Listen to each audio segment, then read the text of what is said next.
ધર્મલોકમાં આપનું હાર્દિક સ્વાગત છે અને વૃશ્ચિક રાશિના આપ સૌ દિવ્ય આત્માઓને મારા સાદર પ્રણામ। શાનદાર શરૂઆત, સફળતાની સોગાદ। જાન્યુઆરી 2026। હા, આજે આપણે એક એવી યાત્રા પર નીકળવાના છીએ જે માત્ર આવનારા મહિનાનું જ નહીં પરંતુ તમારા આખા વર્ષ 2026નું ભવિષ્ય નક્કી કરશે। જેમ કોઈ મોટી ઇમારત બનાવતા પહેલાં તેનો પાયો નાખવામાં આવે છે અને તે પાયો જ નક્કી કરે છે કે ઇમારત કેટલી ઊંચી અને મજબૂત બનશે, બરાબર? તેવી જ રીતે જાન્યુઆરી 2026ના સૂર્યોદય સમયે આકાશમંડળમાં ગ્રહોની જે સ્થિતિ બની છે તે આખા વર્ષ માટે એક બ્લુપ્રિન્ટનું કામ કરશે। આ માત્ર ગ્રહોનું ગોચર નથી, પરંતુ આ વિધિનું એ વિધાન છે જે એકવાર લખાઈ ગયું તો તે આખું વર્ષ તમારા જીવનની દિશા અને દશાને પ્રભાવિત કરતું રહેશે। ભલે વર્ષની વચ્ચે ગ્રહો પોતાની ચાલ બદલે, પરંતુ વર્ષની શરૂઆતની આ કુંડળી એક અમિટ છાપ છોડી જાય છે। તેથી આ સમજવું તમારા માટે અત્યંત આવશ્યક છે કે આખરે બ્રહ્માંડ તમારી જોડીમાં આ વર્ષે શું નાખ્યું છે। સૌથી પહેલાં આપણે એક નજર નાખીએ તમારી રાશિ વૃશ્ચિકના આ સમયના સૌથી પ્રભાવશાળી યોગો પર, જે તમારા ભાગ્યને સજાવવા માટે તૈયાર બેઠા છે। તમે જોશો કે ચંદ્ર, જે મનનો કારક છે, તે તમારા ભાગ્ય સ્થાન પર બિરાજમાન થઈને તમને એક અદ્ભુત માનસિક શાંતિ અને દૈવીય સહાયતા પ્રદાન કરી રહ્યો છે। આ એવું છે જાણે તમે કોઈ અંધારી ગુફામાં ચાલી રહ્યા હોવ અને અચાનક તમારા હાથમાં એક મશાલ આવી જાય જે સીધી તમને ખજાના સુધી લઈ જાય।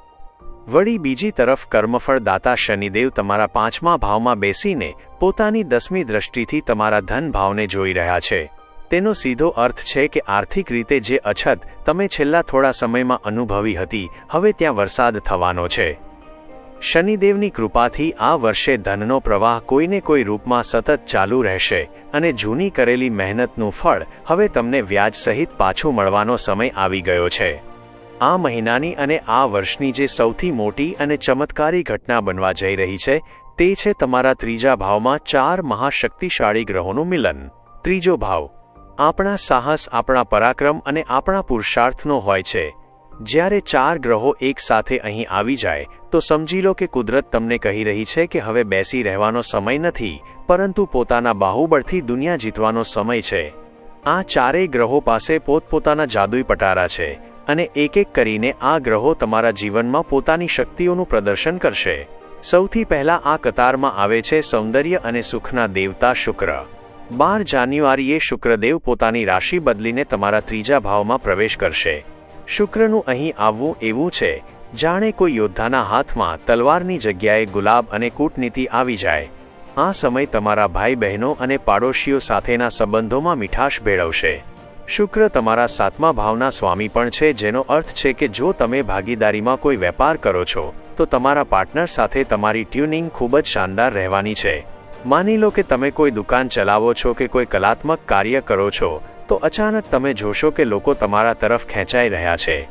શુક્ર 12મા ભાવના પણ માલિક છે, જે વિદેશનો ભાવ છે। જો તમે ઘરે બેઠા ઇન્ટરનેટના માધ્યમથી કોઈ કામ કરો છો અથવા ઇમ્પોર્ટ એક્સપોર્ટનું સપનું જોઈ રહ્યા છો તો આ સમય તમારા માટે કોઈ વરદાનથી ઓછો નથી। તમને દૂર દેશોથી લાભ અને સંપર્ક પ્રાપ્ત થશે। શુક્ર પછી હવે વારો આવે છે ગ્રહોના રાજા સૂર્યદેવનો।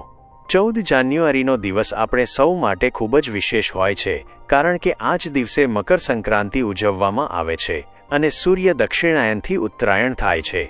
શાસ્ત્રોમાં ઉત્તરાયણને દેવતાઓનો દિવસ કહેવામાં આવે છે અને આ પ્રકાશનું પર્વ છે। સૂર્યદેવ તમારા 3જા ભાવમાં આવીને તમારા સાહસને એક નવી ઉડાન આપશે। સૂર્ય તમારા કરિયર એટલે કે 10મા ભાવના સ્વામી છે। છેલ્લા 6 મહિનામાં જો તમને તમારા કાર્યક્ષેત્રમાં એવું લાગી રહ્યું હતું કે તમે મહેનત તો કરી રહ્યા છો પરંતુ કોઈ તેને જોઈ નથી રહ્યું અથવા તમને યશ નથી મળી રહ્યો, તો હવે તે પડદો ઉચકાવવાનો છે। સૂર્યનો પ્રકાશ જ્યારે કરિયર ભાવ પર પડશે તો તમારી પદ પ્રતિષ્ઠામાં વૃદ્ધિ થવી નિશ્ચિત છે। ઉદાહરણ તરીકે, જો તમે સરકારી નોકરીની તૈયારી કરી રહ્યા છો અથવા કોઈ ટેન્ડર પાસ થવાની રાહ જોઈ રહ્યા છો તો આ સમય લોખંડ પર હથોડો મારવા જેવો સચોટ છે। સૂર્ય પોતાના ઘરથી 6ઠા ભાવમાં બેઠા છે, જેનો અર્થ છે કે તમારા શત્રુઓ જો માથું ઊંચકવાની કોશિશ પણ કરશે તો સૂર્યના તેજ સામે તેઓ ટકી નહીં શકે। જો કે સૂર્ય તમારી પાસે તપસ્યાની માંગ કરે છે। જેમ સોનું આગમાં તપીને જ કુંદન બને છે, તેમ તમારે પણ આ સમયે આળસ ત્યાગીને કર્મઠ બનવું પડશે। ત્યારે જ તમને તે રાજસી સુખ પ્રાપ્ત થશે જેના તમે હકદાર છો। ત્રીજા અને સૌથી શક્તિશાળી પ્રભાવના રૂપમાં તમારી સામે આવશે તમારા પોતાના રાશિ સ્વામી મંગળદેવ.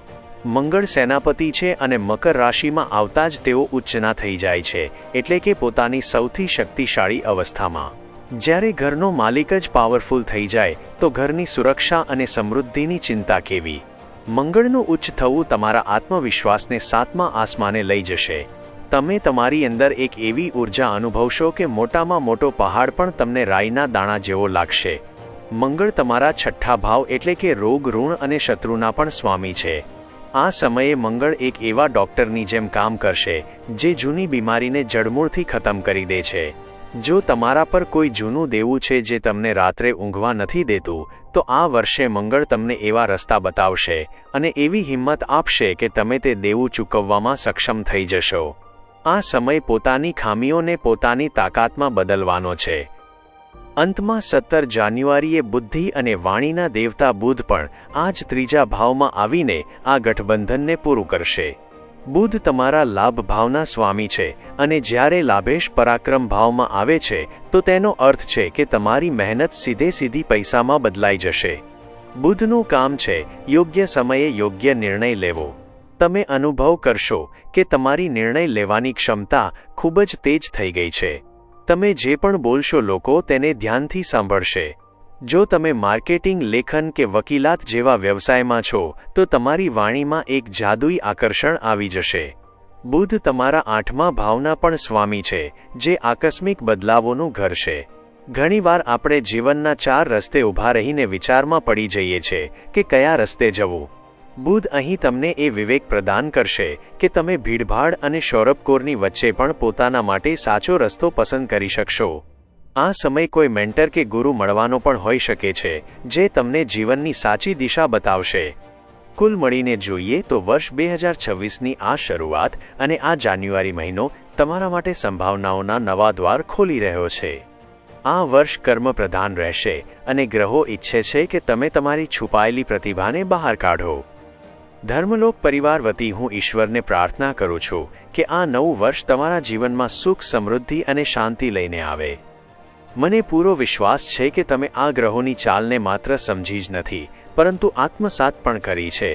જો મારી સમજાવવાની રીત તમારા દિલને સ્પર્શી ગઈ હોય અને તમને લાગ્યું હોય કે આ જાણકારી તમારા જીવનમાં કોઈ સકારાત્મક બદલાવ લાવી શકે છે, તો તમારો પ્રેમ અને આશીર્વાદ લાઇક અને કોમેન્ટના રૂપમાં આપવાનું ભૂલતા નહીં. અને જો તમે અત્યાર સુધી અમારા આ આધ્યાત્મિક પરિવારનો હિસ્સો નથી બન્યા તો ચેનલને સબસ્ક્રાઇબ જરૂર કરજો, જેથી અમે અને તમે આ જ્ઞાનની યાત્રામાં હંમેશા જોડાયેલા રહીએ. તમારો દિવસ અને આવનારું આખું વર્ષ અત્યંત મંગલમય હોય.